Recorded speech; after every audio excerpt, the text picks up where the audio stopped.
Yeah, before heading to Arlington and AT&T Stadium to cheer on the Broncos on Monday, the vast majority of the Western Michigan fans we've met and spoken with here say they have one priority to stop to make first here in Dallas, historic Dealey Plaza.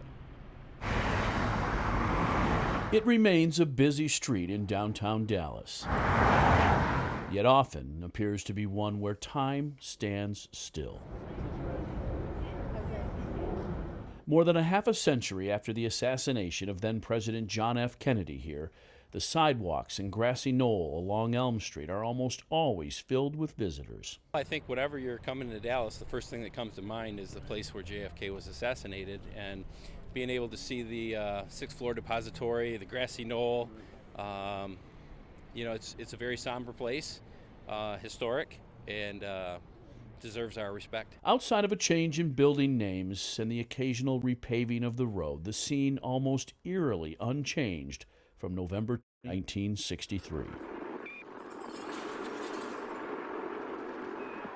What made you want to come to Dealey Plaza? This is, it's such a part of American history, and my husband is a big history fan. We wanted our kids to have this experience. Now, it was on this cement pedestal a little more than 53 years ago that Dallas resident Abraham Zapruder, with an 8mm camera, turned and filmed what to this day is believed to be the only recording of one of the most infamous moments in American history.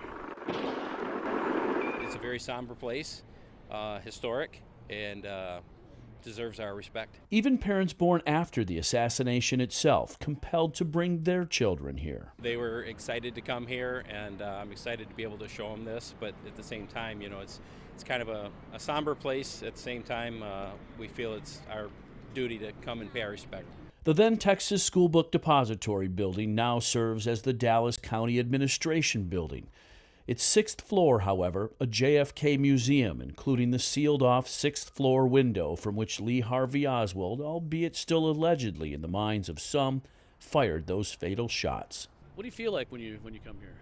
It's a mixed emotion. It's strange to see the X's on the road and think that such a big piece of American history happened right there in that spot. There are two X's painted and repainted on the road marking the two spots President Kennedy was hit by gunfire.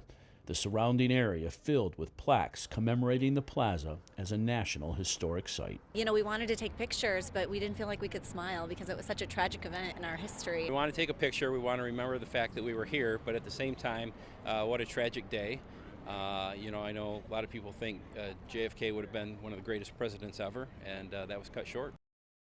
Yeah, and a feeling shared by a lot of people. Personally, Leon, in 1963, my father was serving overseas with the U.S. Air Force. Despite being a Michigander, was stationed here in Texas just before the assassination, and I became what is known as a Kennedy baby, born about 9 months after the assassination. But regardless of if you have ties or not, and a truly emotional place and a really important place for any American to visit. For now, live in Dallas, Texas, Larry Figursky, 24 Hour News 8.